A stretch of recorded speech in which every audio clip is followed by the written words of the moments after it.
कहवा में जन्मे श्री राम की कहाँ माँ में कन्हैया जी जन्मे है। कहवा में जन्मे श्री राम की कहाँ माँ में कन्हैया जी जन्मे है।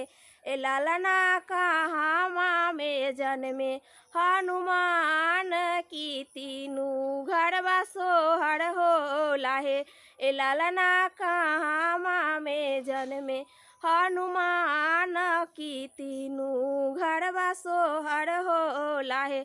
अयोध्या में जन्मे श्री राम की मथुरा में श्री कृष्ण जी जन्मे है। ए लालना पर्वत पे जन्मे हनुमान की तीनू घरवा सोहर होला है।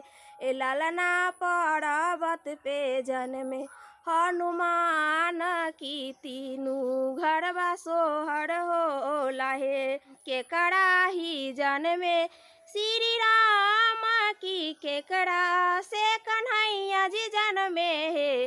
केकरा ही जन्मे श्री राम की केकरा से कन्हैया जी जन्मे है।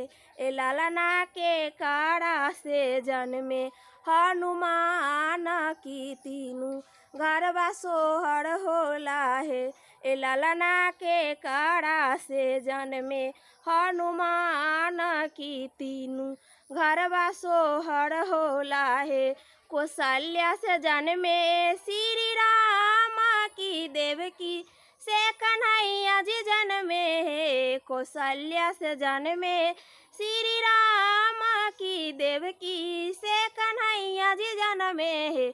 ए लालना अंजनी से जन्मे हनुमान की तीनू घरवा सोहर होला है। ए लालना अंजनी से जन्मे हनुमान की तीनू